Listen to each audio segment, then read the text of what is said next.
Hello everybody, John from Gaming in the Wild here, and I've got a different kind of video for you today. If you watched my Games of the Year video, you will know that Ark Raiders was a bit of a surprise inclusion. It's not the usual kind of game that I cover on this channel, but it's a game that really won me over with its winning mix of sci-fi aesthetics, multiplayer gameplay, a rich world to explore, hyper-intelligent enemies, and lots of good world building too. So I got together with my partner playing Ark Raiders and a friend of this channel, Kieran Daly, a journalist, a game developer, and lots of other stuff too, and we had a really good conversation about what makes Ark Raiders so special. I hope you enjoyed the video. I think that the conversation went to some really interesting places, and even if you don't like extraction shooters, I have to say that I think Ark Raiders is a game that really has a lot to offer in some quite surprising ways. And just before we get to that chat, I will say that if you are not yet a patron of this channel, now is a better time than ever to become one. I have a selection of game codes for new patrons that are handpicked by me. They are games that I think are underrated, games that I think really slipped under a lot of people's radars and that they could really enjoy, and that includes you. So if you would like a code for the amazing 2-hour story game Many Nights a Whisper, the incredibly compelling piece of climate fiction Signs of the Sojourner, which also has a deck-building conversation game like nothing you've ever played, or the top-notch time trial sci-fi racing game Phantom Spark, then hop over to the Patreon right now, become a $3 patron, and I will be in touch with you there about your code. Special thanks as always to my boss tier patrons Shy Guy, King Champ, Susanna Maria, Nate, Drelesh, and Reistic Studios. And with that, let's get into Ark Raiders.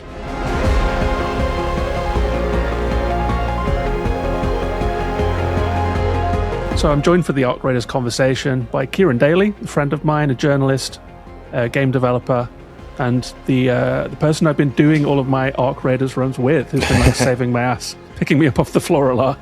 Hello, Kieran. Hello, John. Thank you for having me back. How is it going? It's going very well. It's been a long winter. My roof is leaking, and I've been playing a lot of Ark Raiders. You have, actually. You took to this game like a duck to water.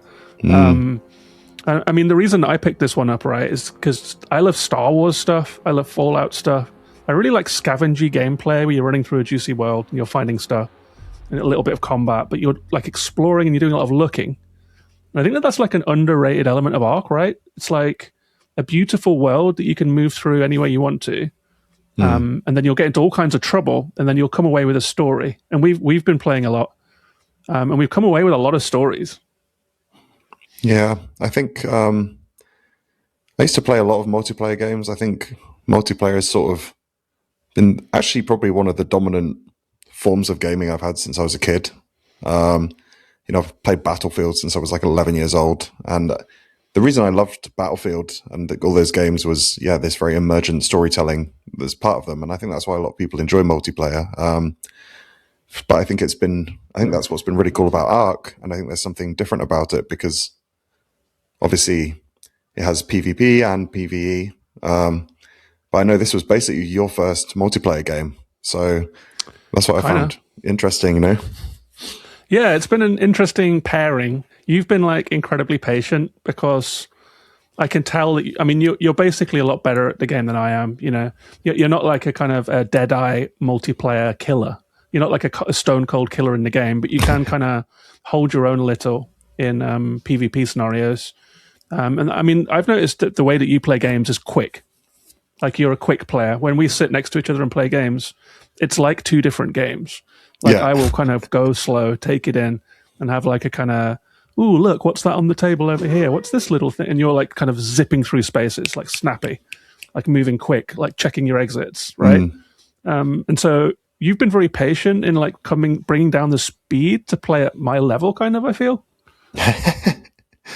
Well, it's been kind of, I don't know, there's two justifications for it. And one of them is just being ADHD and very like jumpy and wanting to dopamine. And I think the other thing is like, I've been reading a game design book lately, A Theory of Fun.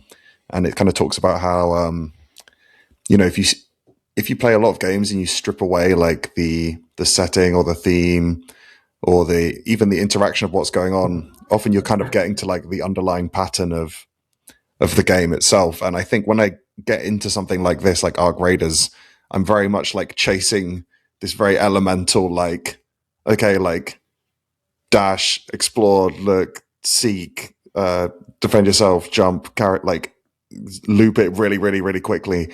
Yeah. And, right. like kind of bookended with these moments that are very like, you suddenly walk out into this very beautiful vista or something and take a moment with it. But yeah, it's definitely been, we've probably taught each other a fair amount. Right, because I played a game slow for sure. I mean, I love just walking through the world, right? So, I mean, to talk a little bit about what Arc Raiders is, though, just like go through some bare bones stuff. Is your cat going bonkers? What the fuck is she doing? Yeah, so to run through a little bit of what Arc Raiders is, basically just the bare bones quickly, and then we can dip into more of it like as after we've run through, just to give people like a rundown. Most people probably know what it is, but the scenario is that humanity has been run underground. It happened sometime in the future. Feels like about 150 years or something like that.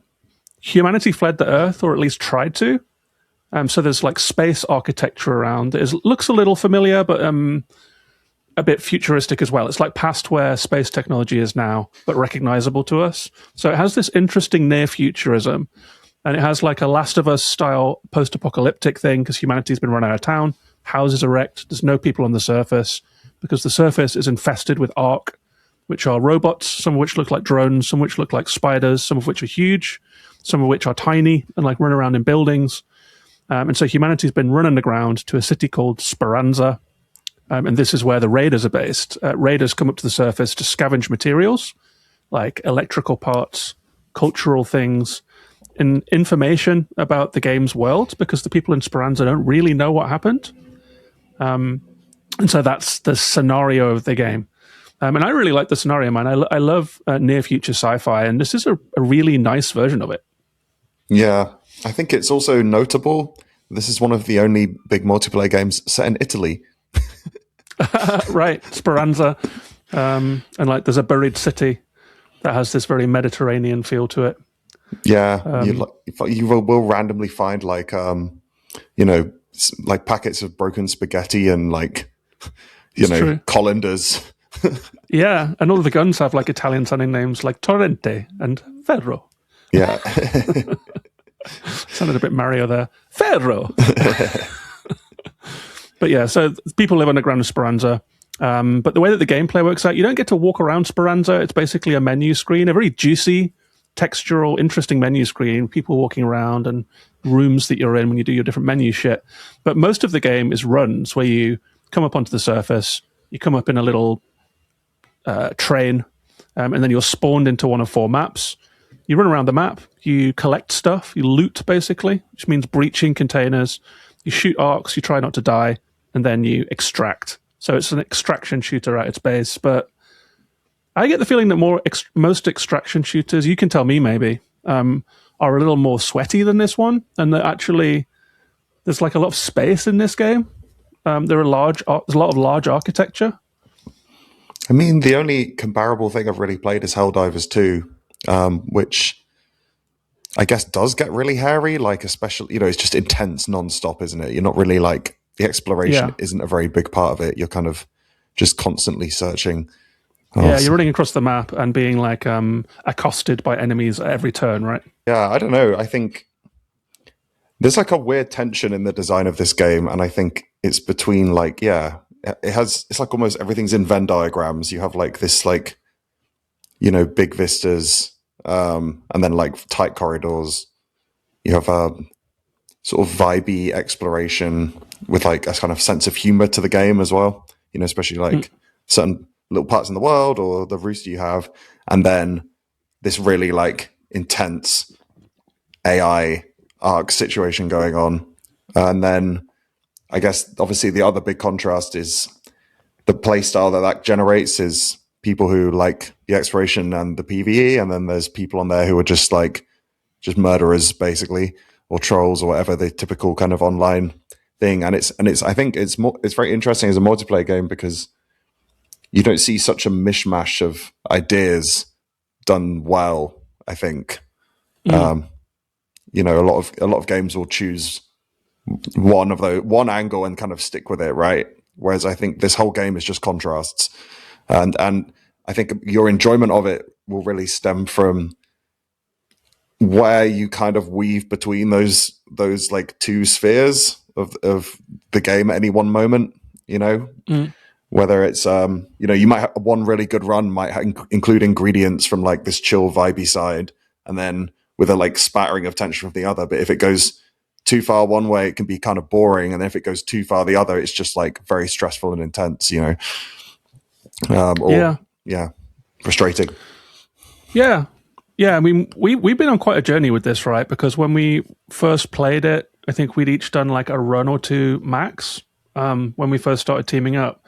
And I'd say probably half of my time in the game has been spent playing with you in a duo lobby, because you can play it alone if you want to. And if you play this game alone, I think probably about 20 people spawn in around the map, right?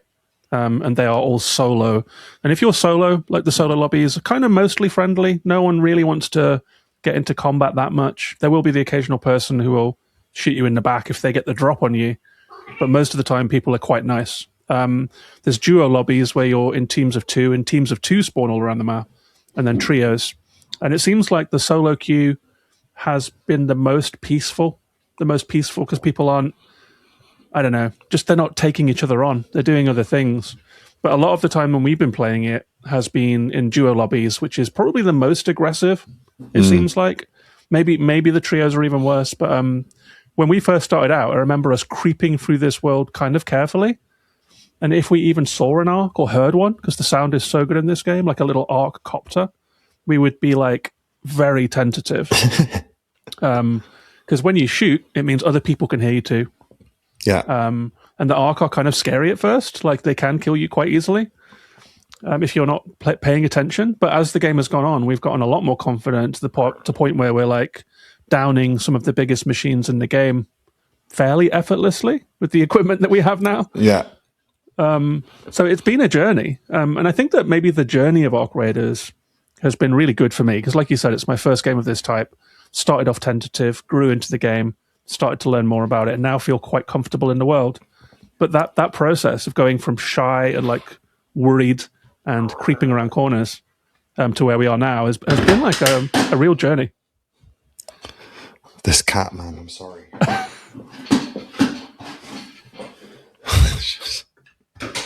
She just pulled my router off of the desk, for fuck's sake. Okay, sorry about that. 12 mins, 43 seconds. Edit for cat. So what I was saying was that the going from being nervous about the game and learning about it to feeling a sense of mastery over it has actually been like quite a long process and quite an interesting process. Yeah, definitely. And I think, we're talking about this now. We're probably a little bit, we're not involved in, I think, in the earliest conversations that were probably around this a month or two ago. But I think what's becoming evident is like the game is still evolving and sort of shifting as like other players work out sort of ways of exploiting it a little bit or doing like crazy things or, like snap hooking onto a flying rocketeer and blowing up from above. Or, I've even seen videos now where like 20 players on the whole server will all meet up peacefully and somehow coordinate like some crazy gladiator matches. And then you've got the AI is getting more intelligent, and you could actually have noticed the behavior of the AI has changed in the however long we've been playing it, and sometimes you're seeing them do things now. You're like, I didn't even know they could do that. So I think, a lot of games are like live service in the sense that they release new content and like cosmetics and stuff all the time. But I think this almost feels like a ongoing experiment with like how humans can interact with an evolving AI in an actual like sandbox. You know what I mean? And I think that's part of like why it's very dynamic and every run is completely different, is because there's so many of these like different sort of, I don't know, all these like cogwheels kind of locked together in lots of like very interesting ways, Yeah, you're right. I mean, there is an enemy called a pop, which is basically like a little ball that rolls around if it tracks if it finds the player. Like when Arcs spot a player, they have a blue light, like a blue torch. That's how you know they're coming. A bit like Horizon Zero Dawn, right? You see the blue glow in the distance, you know there's an Ark there. If it spots someone, that light turns yellow and it's on alert, and the Ark will be looking for the source of the sound that it heard or the person that it caught glimpse of. And pops are really interesting because they're little blue rollers. They're very easy to take down, usually with one shot if you're using a heavy weapon. But when they see you, they roll at you like little kamikazes and they explode, right? But they're also basically like Daleks in that like they are foxed by stairs. If you're standing on a table, it probably can't get you. And so something interesting that we noticed like just yesterday is that pops can now jump, right? Yeah. So if you're upstairs, pops can, and that was like, whoa, that sort of shocked you. You were like, you jumped at me in the game. Like it was like a surprise moment that its behavior had evolved. Yeah, and even, earlier in the game, you'd never really see the flying drones inside. And yesterday I saw a snitch like found its way into the hospital and was just like, it looked confused, it was like, whoa, what? Yeah. And yeah, I think that's the staying power of the game, really. Like I'm just constantly curious to see what's going to come next, really. Yeah. Yeah, I think you're right. I mean, I really like the enemy variety, actually. There aren't that many kinds of Ark. There is like a light drone, a heavy drone, and they patrol the map in groups. One of them you can probably take down yourself. Two, you could be in trouble. They can stun you. They have machine guns. And then the heavier drone can be trouble. Like if you're in a solo game and you're in one-on-one combat with like a Hornet, it can get you, man. It can still get me, even with like heavy weapons and heavy shields and all that shit. Yeah. And then there is like a leaper, which is like a large spider, like taller than a person, that will jump at the player. Like I remember a really funny moment with a leaper when I was on top of a tower block and saw one on the ground, and I was like, I wonder if it can jump to me on top of a tower block. So I just shot it. It looked up. Its light turned yellow, and it did. It just launched itself into the air and came like flying up, clambered, like clawed at the side of the tower block, and then fell again. So like leapers are crazy. They can just cover huge distances, and it's really dramatic dealing with one at any time. Then what else is there? There's like a bombardier, which launches bombs at you, but it has spotter droids known as snitches that will spot you, and then target you. And then you'll get missiles launched at you, basically. So there's a really like interesting, dynamic bunch of enemies in this game they haven't gotten boring to me yet. Like 70 hours in. Yeah, and I guess we haven't even really scratched the surface of all the like, I guess, boss characters that you get in it. Like right, the Queen, like a giant sky island on legs, basically. They sort of seem threatening at first, and then you sort of get kind of comfortable with them and think you're okay. But then as the game goes on longer, you realize these can actually still really cause problems for you, even these sort of early, even like lower level Ark. And I think they still are more of a nuisance than like often the main challenge in the game, I think your main thing is always the overarching, like, can I make it to extraction? And I think, but when you get, like, if you get caught in the crossfire of like 4 different Ark, then it's very, very stressful and difficult.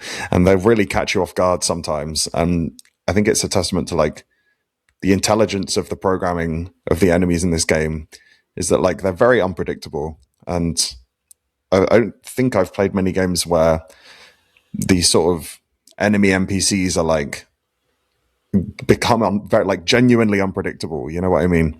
I think even in like big AAA games, single player games, you don't have a similar kind of thing. You can kind of learn what they're going to do, and each time you encounter them, you know what the pattern's kind of going to play out as. But they just seem to do some crazy stuff in this. Yeah, they do.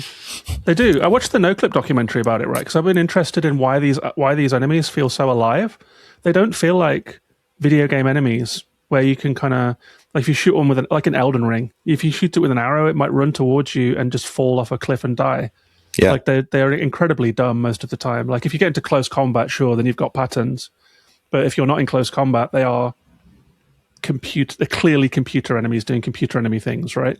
But in Ark, they're not. And like in the NoClip documentary, they talked about a model of machine learning Like, you know, when there's a real life robot and you see like a video of it trying to put its feet on the ground, and then if it steps on a pebble, it kind of like wobbles a little and sort of tries to readjust and then walk better. And so it learns. And there are models where machines in the real world learn how to navigate and be better.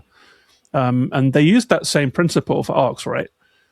So it will learn from you and it will follow you. It will not forget you.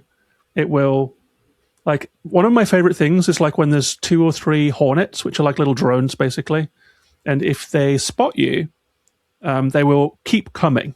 So if you go into a building, I've had 3 drones after me run into a building, gone upstairs, walked around the building, and then saw that the 3 drones have split up and that they are each taking on different sides of the building and scanning through the windows looking for me. And then if one of them finds you, it does a scream, and the other 2 come back to that point. They know where you are. You've been sighted. And so ARK have, if you're spotted by one ARK, then other ARK will know that you've been spotted and come to that point. And they will keep looking for you. If you fall off their radar, they will identify points where they could reacquire you. And so they really get on your ass. And like the Rocketeer, which is like a giant drone, is vindictive and like unstoppably curious about to find you. It will track you down. It has various weapons. It will shoot into buildings with explosives to try and get you on the inside. It will stun you if you're outside. It has machine guns, and it just won't let up a lot of the time. So it really does feel like you're fighting something worth fighting in this game, and it feels very alive. And I think that's one of the main reasons I've enjoyed ARK, like the ARK themselves, you know? Yeah, definitely. I mean, I think there's a lot more AI going on behind the curtain of this game than the developers are happy to talk about. You know, I think they've been very, very clever. Obviously, I think it's maybe a separate conversation, like the whole telematics thing and like how they're analyzing player behaviors as well. But I think at least the ARK is a very good example of like how deeply embedded these systems are into this game. And it might even be one of the first sort of multiplayer games of its kind to like, obviously we've had AI in games for a very long time, but AI, not the old way of knowing it. You know what I mean? It's not in this very... Right, the ghosts in Pac-Man. Yeah, like it's not this very like iterative sort of, like I guess very modern ChatGPT era AI, you know. So yeah, they haven't said that AI is controlling ARK. They've said there is some controversy about AI. I mean, it's a whole different conversation. Like some in-game voices are generated through AI, which has caused some controversy. Did see a few marks knocked off review scores. Has led to some pushback. It was the same with the finals, Embark's first game. They haven't said that ARK behavior is AI controlled. They've said that they've used machine learning. That could be presentational, but it's not really on the record that it's AI per se. Yeah, I mean, machine learning is a subset of AI, I suppose. It's not like whatever you call it, like natural language or something like you'd use on these chatbots. But yeah, I get the sense they've really it's one of those. I think it might be quite interesting actually, because when it's in service of the gameplay, I think people have less of an issue with it. It's when things like art and programming and things are basically outsourced. Generative AI, rather than behavioral. Exactly. I think that's probably the correct term. You know, and I think, I don't know. I think, they've been a little bit shy about it, but I think it might actually be kind of an interesting thing because it can show what like a mostly positive use of this could be for like interesting experiences. Right. And I mean, like in The Terminator or in Matrix, the world was literally fighting AI. And so if it turns out that in ARK, the fictional AI is actual AI, then there is something there, some symmetry there. Yeah, so I really enjoyed them, man. And I really love their behavior. Like, each enemy is engaging in its own right. They have weak points. It's a little bit like Horizon. They are modular. They have armored sections. If you've got a drone with 4 engines, 4 little propellers, you can shoot the casing off of a propeller and then take out one engine, and it will bobble, recover, wheel around, and then try and like regain its stability and then come after you again. So it's really interesting. Like, they're not just a thing that you shoot until it dies. They have armor casings that you can take off and then target that point. They have weak points that become weak at certain points on some enemies, like a bombardier has an exhaust vent that will open. Very, very much like Horizon Zero Dawn. I haven't thought about this game in relation to Horizon until this conversation, but the enemy designs are a lot like that, you know. And so, yeah, it's been really fun fighting them. I really like them, but Ark are not like the crux of the game in some ways. Like you said, they're a nuisance. They're the reason for the story. They're a really fun thing to deal with, and I'm very impressed by them overall. But most of the conversation around this game is about the other part of the equation. So it's not the PvE. It is a PvPvE game, player versus enemy. And it is the player versus player that has been the flashpoint of most of the conversation, right? Yeah, definitely. I think it's been extremely divisive, to say the least. Yeah, like online, if you go into the Reddit boards, it's a fucking disaster in there. There's two camps of players that seem to be split pretty 50-50. Some are PvP players who've come from Battlefield or come from COD, and they like running around the map. They see someone, they're like, let's go kill them. That's the fun in the game. It's like track down this person, kill them, take their shit. Then there are other players who are basically mostly engaging in the PvE, which means they're creeping around the map, they're looting, they're doing missions, they are taking down Ark, sometimes for parts, sometimes for quests, sometimes in self-defense, sometimes just for fun, and basically trying to stay away from other people. And if you do see other people, this game has proximity chat, so you can turn on your mic and say, hello, I come in peace. And you can say, don't shoot, with the programmatic voice, or like, hi, Raider. Hey, Raider. And so, yeah, hey, Raider. And like a new thing that people have been doing in the game is like if they're not using a mic, they'll flash their torch a lot to indicate friendly.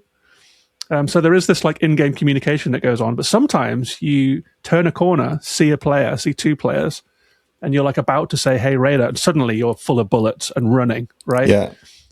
So like PvP has been such a big part of this game. I'm PvP averse, partly because I can't shoot for shit. I mean, I've literally never kind of struck a person in anger in my life. And so like pointing a gun at a person and shooting at them, even in a game, doesn't come to me naturally, feels weird. I feel bad afterwards, like in my chest. If I shot someone in the game and killed them, I don't feel good afterwards. But you've been playing with a lot of other players, right? You met a couple people in game and you've been running with them, and they're more PvP adept, more capable of defending themselves, and perhaps sometimes a bit more aggressive too. So what's your experience been with it? I mean, yeah, like I said earlier, like I come from the world of Battlefield and stuff, and I'm not, since I've grown up, I'm not a big competitive like online shooter person. But you know, definitely, you know, I grew up playing Counter-Strike and stuff, so that tactical thing's always kind of been there. And so I wasn't like completely opposed to it, and I never really have been. I don't think I've ever enjoyed seeking it out in this game because the stakes are quite high. You know, obviously the fact that you get all your loot and you want to get it home safely, and then someone could just take it from you is annoying.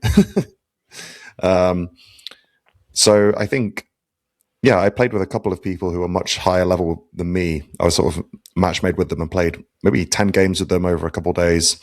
And they were both like level 70 while I was early 20s. And I was talking to them about it. And obviously they were like very, very competent PvP players if we got attacked or something. And I was talking to them and they're like, yeah, we kind of started out until about level 30, 40. We weren't really into PvP. And then we were just betrayed so many times that we just like, one guy's like, yeah, I just kind of was like, you know what? Everyone's guilty till proven innocent at this point. Like sometimes I'm just shooting on sight. If someone is even in the slightest bit sketchy or not forthcoming or not speaking, I'm not trusting them, you know? And that creates kind of like a race to the bottom where these formerly like kind of chill guys were like, okay, yeah, but like be ready to go at any moment, you know?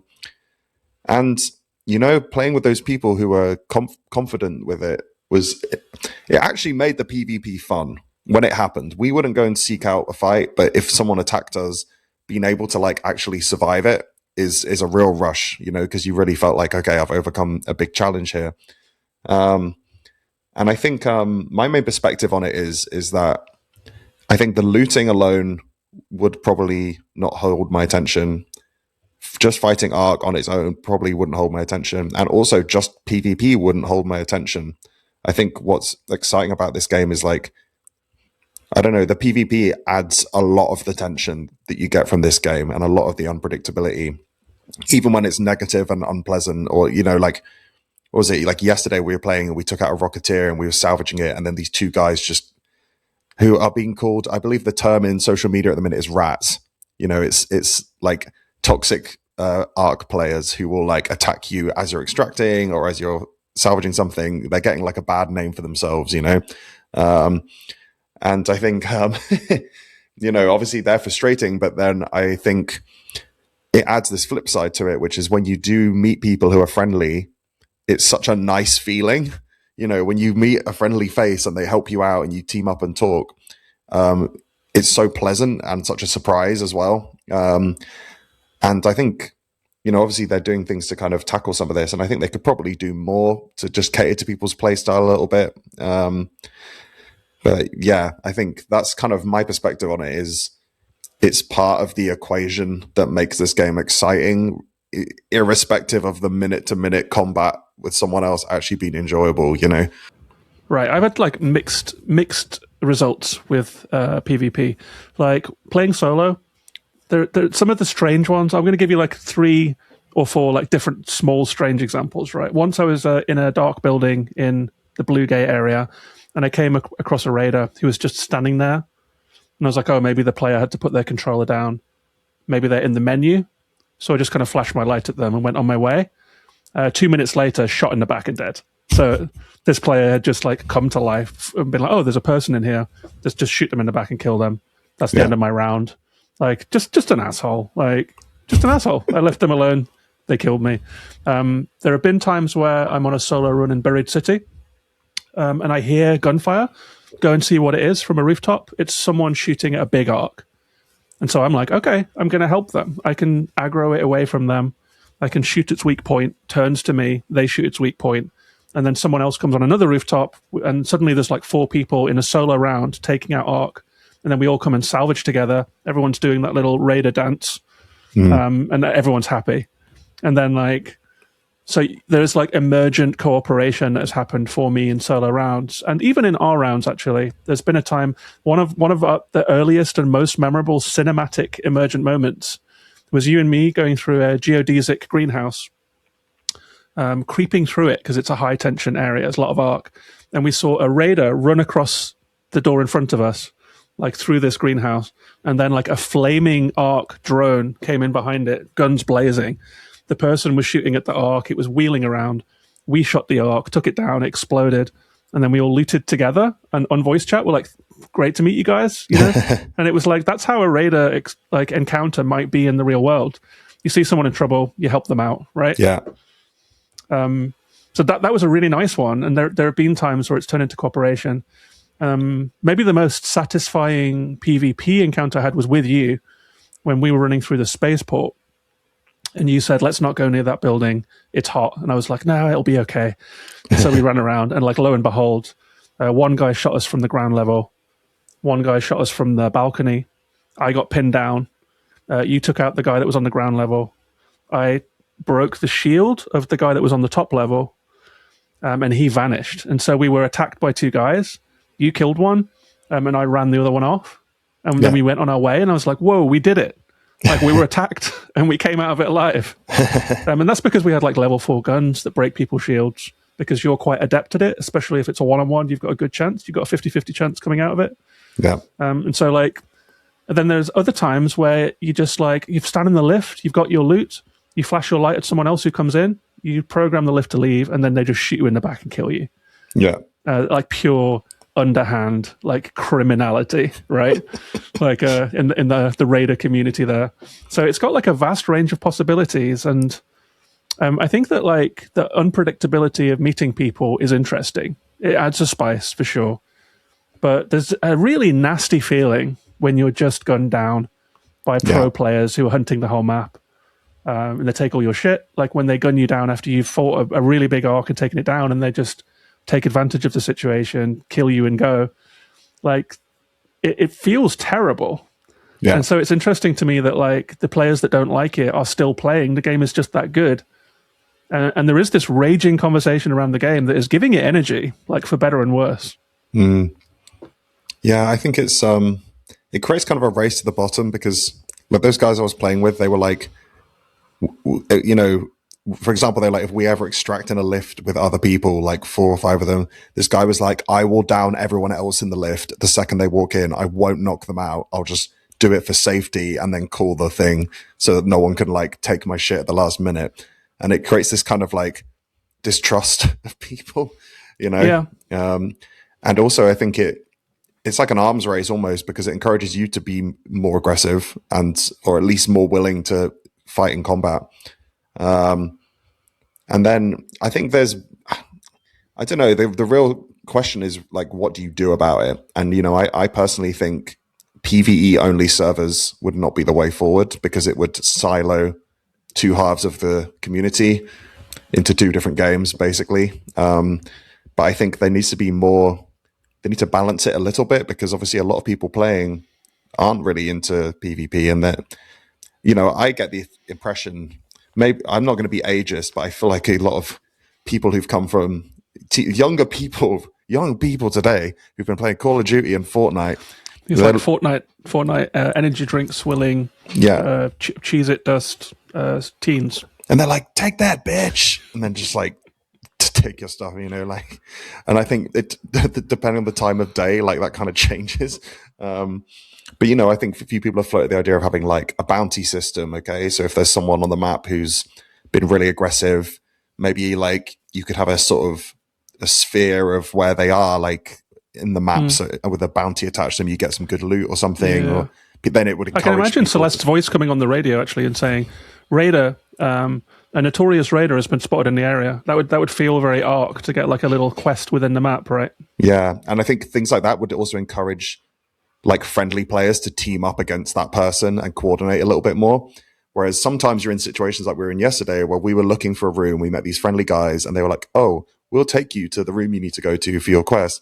And we were on the way there and then suddenly you got attacked and then we all got killed and jumped. And then we were like, you know, we weren't coordinated about that because we didn't really, there's no sort of meta thing in the game to like align people to the threat.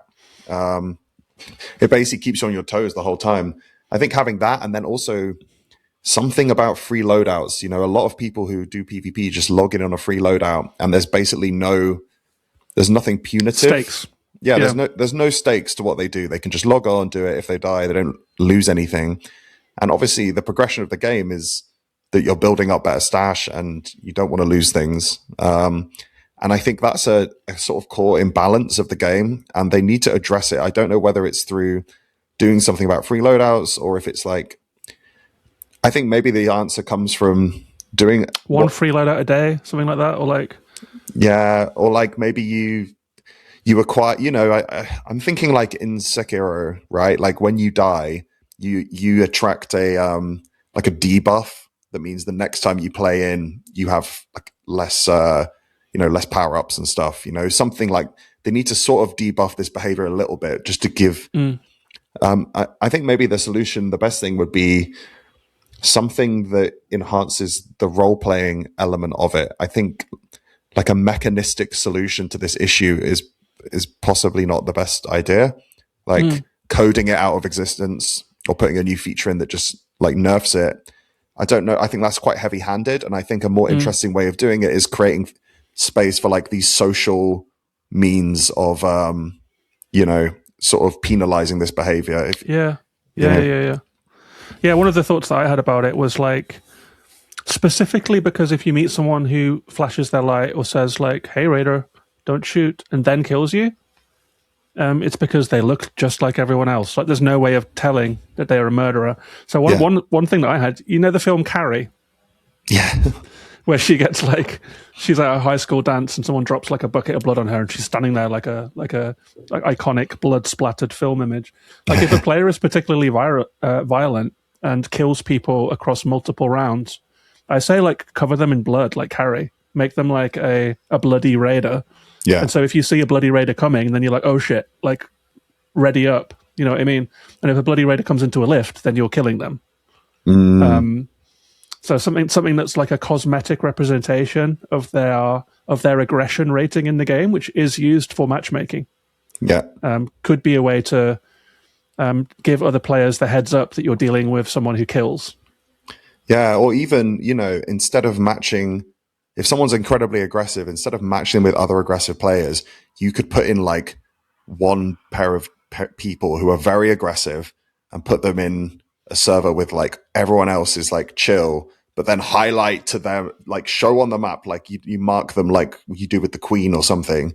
And you'd be like, okay, here's an opportunity for everyone on the map to go and like teach this person a lesson or something. Yeah, that's a fun idea. Like, so just this kind of the social method is interesting. Like pitchfork crowd justice, like for these so-called rats who are who are ruining everyone's day. Because I think in the real world, if this was a real setting, that is kind of what would happen. You're above ground from Speranza. There's no courts up there. There's no police, and so the way people would deal with things is in a very sort of medieval kind of way.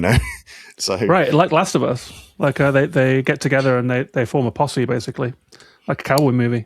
Yeah, and I have heard rumors that there might be like a clan system coming in or some kind of something like that would allow people to sort of set designations. I think that could be a very interesting way of handling it as well.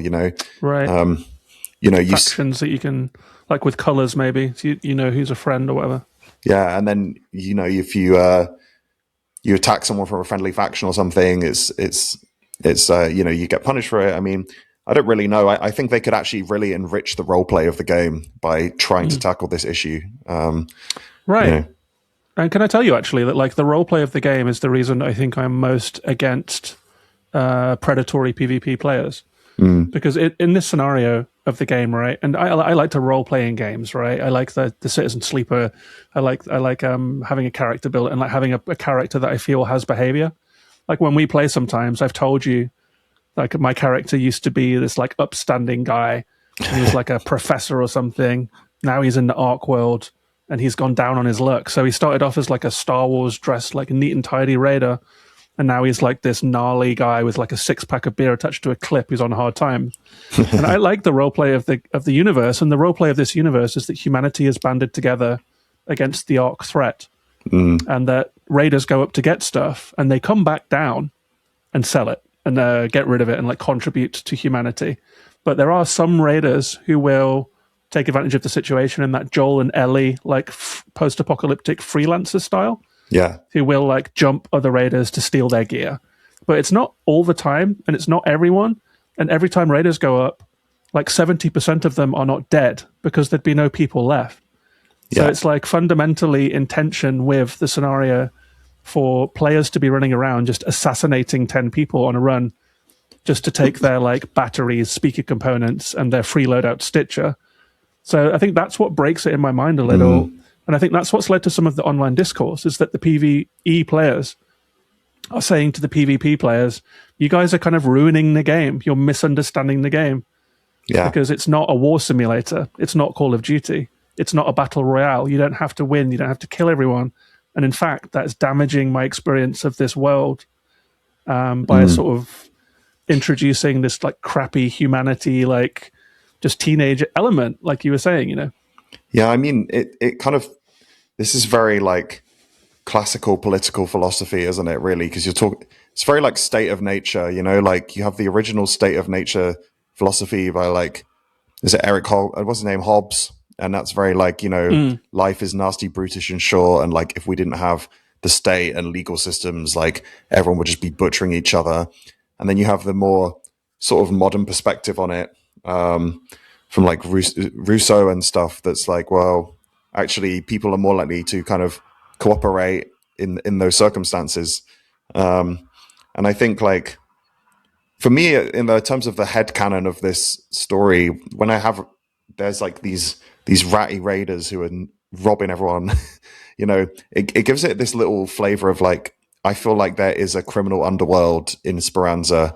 It has that kind of Star Warsy Tatooine, like, there's like scum and villainy down there who are up to no good. But I think, like you say, it has to be when someone's logging in and downing 10 players in a match, like that's too far. Like Yeah. Maybe if you've been cheeky and you've robbed 3 people in a game, okay, that may be the way you want to play. But after that, there needs to be some ramifications, because you can't just run around being a psychopath, Right. It changes the nature of the game. And I mean, it's been really interesting watching Embark talk about this. Obviously, they're getting a lot of questions. They're doing a lot of interviews. You can every time someone does an interview, the questions are about matchmaking. The questions are about player behavior.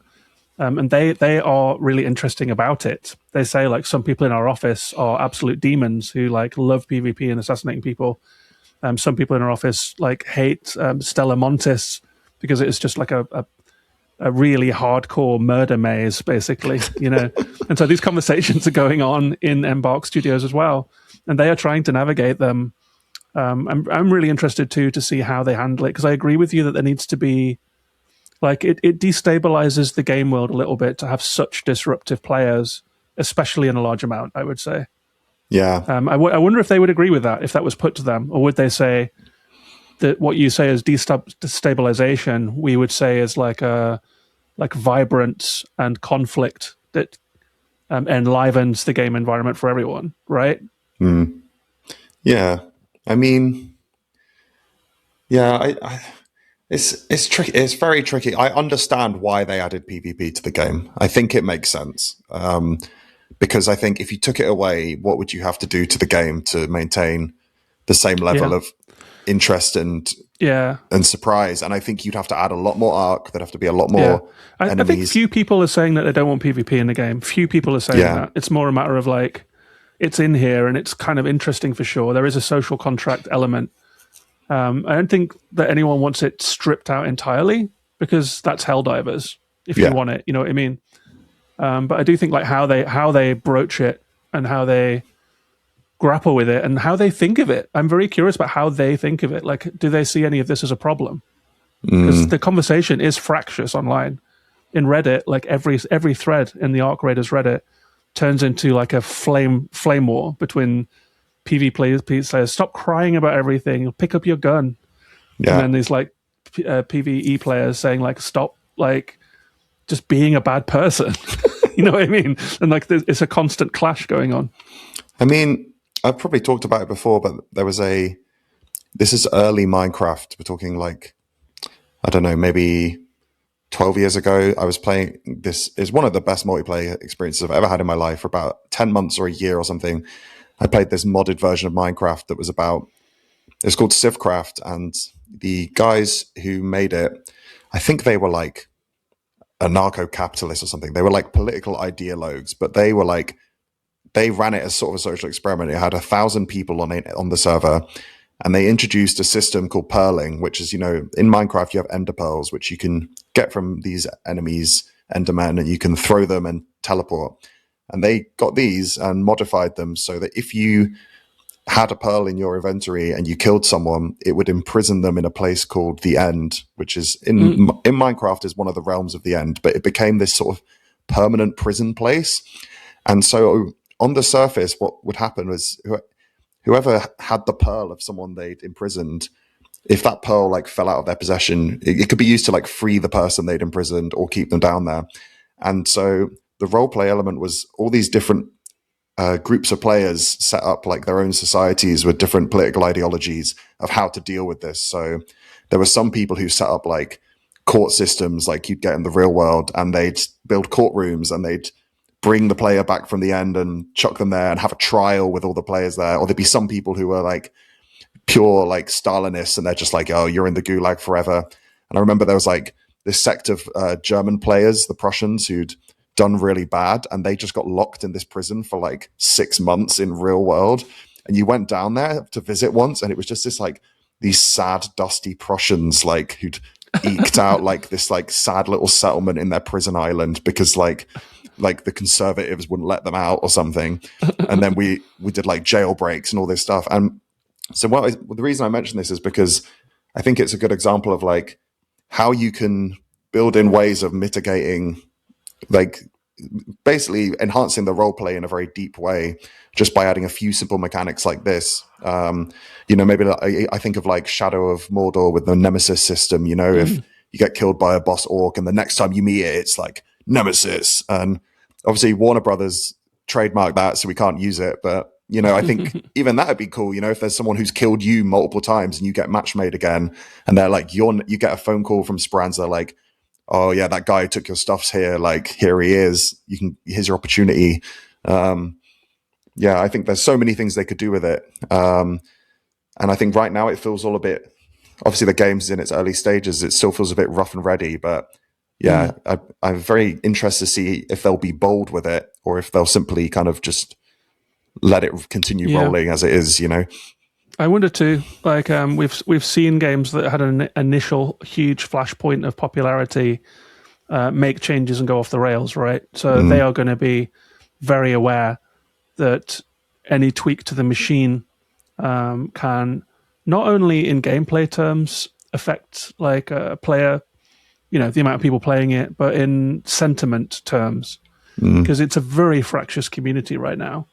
And I think that if they made changes that PvP players particularly weren't happy with, the PvP community might be the ones to say that, you know, one of the most common things you'll see on the Arc Raiders Reddit is devs don't listen to players. Keep doing what you're doing. It's perfect. And like, there's a huge contingent of that on Reddit saying don't listen to player feedback because they know that the loudest player feedback is what we're saying. It's like the PvP is a slight problem. It's destabilizing the game. It's making it less fun. It's like damaging the role play. It's unbalanced. There needs to be some redress. Blah blah blah blah blah. The PvP players, of whom there are about 50% of the player base, are saying don't touch a thing, don't cave. And so if they do start tweaking things, there is a possibility that a large section of the player base just turns against the game. You know, we see that happening. So I can understand why they're being careful. But you do wonder if there are tweaks that could be made that could not placate either side of this, but rather deepen the way that the mechanic works in a way that is interesting to everyone. Yeah, exactly. You know, I even had a thought now, you know, sometimes when you're in like trios, for example, you'll be in a squad and you'll get attacked and two of your teammates will get killed and you're just one person left on your own. Would there be scope for, you know, right now you have the wanna team up like emote, when you say that to people. I wonder if there'd be scope to be like, oh, can you join someone's squad as an escort and like reform a squad while you're there and then extract with them, or, you know, ways of like rebalancing. Because sometimes when there's only one of you and everyone's gone and you don't know who to trust, it's very difficult to get out of the map, you know? So yeah, I mean, yeah, I think you're right though. I think it's like their mentality might be, well, we've already got 1 million people playing this game and they're happy enough with it. They're all playing it. So yeah, I wonder if like the sentiment, the idea of community sentiment turning against the game in a big way is what kills games and has killed games. You know, like if the conversation around Helldivers turned to people just being very unhappy with lots of decisions that were made, I feel like, and that got into the water, if you know what I mean, like in terms of the online conversation. Right now, people are still just, they're arguing a lot, but they're still playing. yeah, You know, so it will be very interesting to see what they do going forward. But how about just to like finish this up? You know, I did say at the start of the game that like my favorite thing about it is that it's a story generator, right? If anyone is interested in seeing me and Kieran play this game together, I've been playing on a PS5. I've been clipping the notable runs that we have, like sometimes for the better, where we get out by the skin of our teeth. Sometimes just a clean run where we like use a key, find loot, carry out a quest, get out alive, and we're like watching our corners and we're like paranoid on the way out. There's a bit of tension in the air, but we make it. Sometimes when we're just wiped out by other players or by a big arc that we've mistakenly taken on. So there are 29 videos of about like 10 to 20 minute runs that people can watch if they want to. It's in a playlist that I will link in the show notes. But some of those stories have been my favorite thing about the game, right? Like I've been titling them like Friends episodes for a while. Like, you know, in Friends, there's like the one where Phoebe lost her shoe, or the one where Ross became a spaceman or whatever. And I've been titling our runs like that. This is the one where we took on a Rocketeer and lost. This is the one where we... So have you got any like favorite sort of stories that emerged from the runs that we've been doing over the last like, 2 months now? It's quite a difficult question because it's when you play a game this much, it's very hard to delineate like what happened separate from another one. You know what I mean? Yeah, maybe I'm seeing more of it because I'm the one managing the clips, if you know what I mean. So I'm having to find the story in each one. Yeah. But at the end of some of those clips, I will summarize the run that we just had in one line. And a lot of times that's become the title. Like in the run that we did last night where we took on a Rocketeer by accident, I think we were just trying to do a quest in a garden on the top of a tower block. And we had to find some seed equipment and adjust it for someone in Speranza. But a Rocketeer saw us doing it, and it took us on, and we had to be on the roof. And so we ended up, I tried to lure the Rocketeer away from you by going downstairs so that you could finish the quest and we could get out, right? Yeah. And so at the end of the run, I was like, this is the one where we were dancing with a Rocketeer.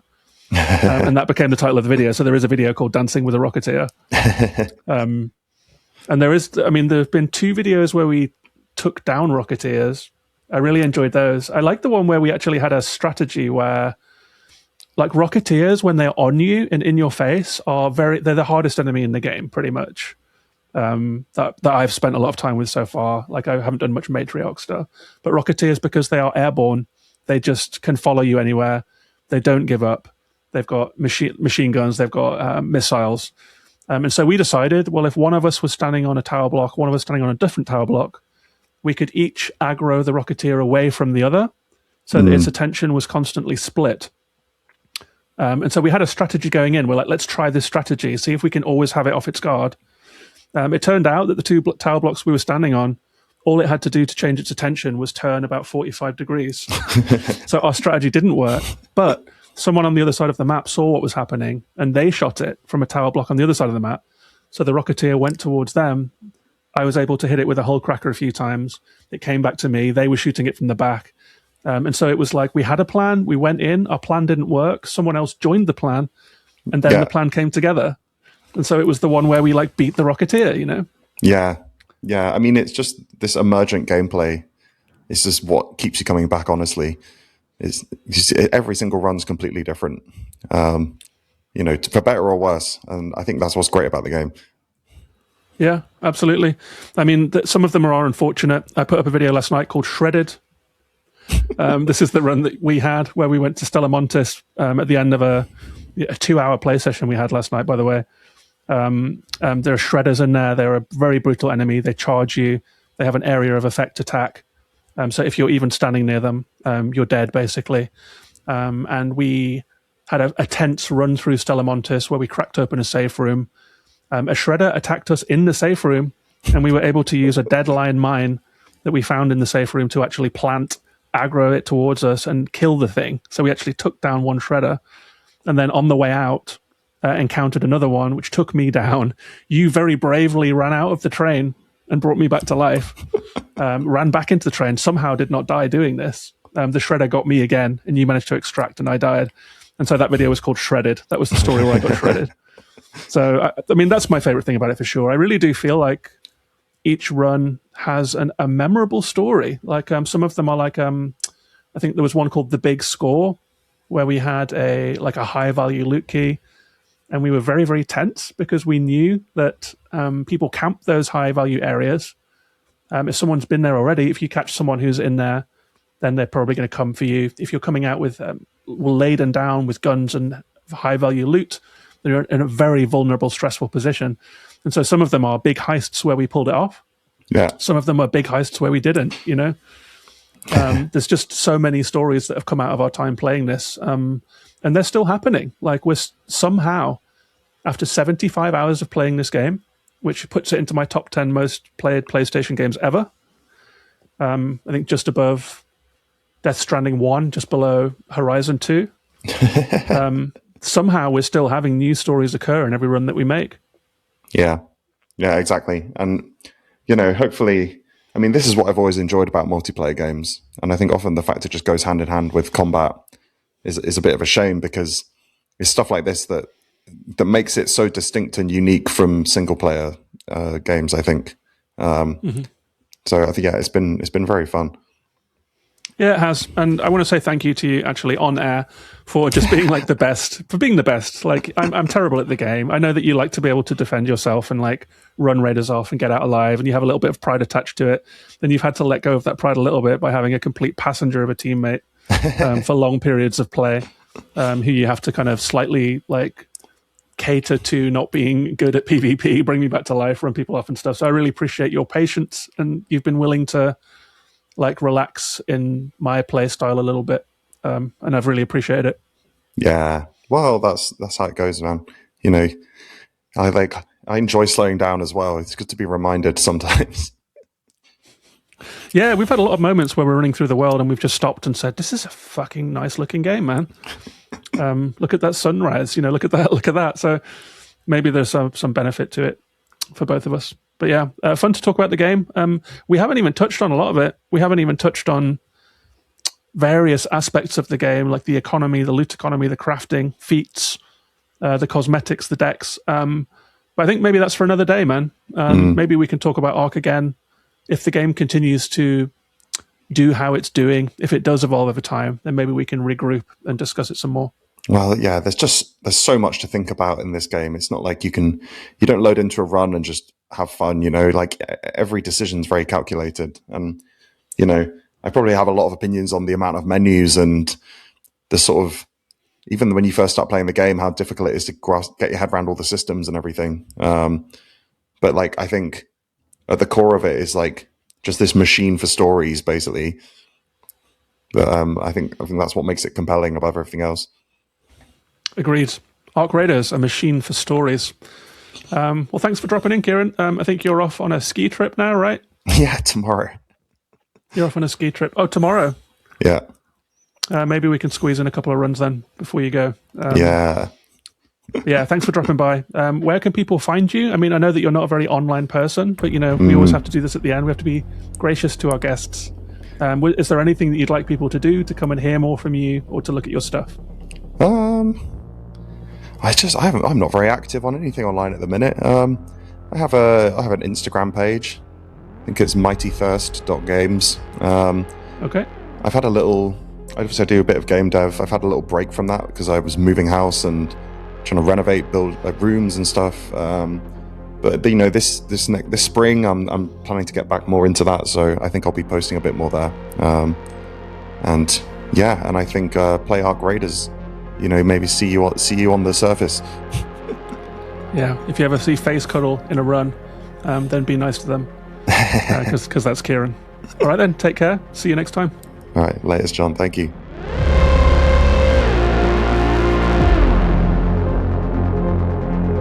So there we have it. That was the Ark Raiders conversation for Gaming in the Wild with Kieran Daly, guest, friend of the channel.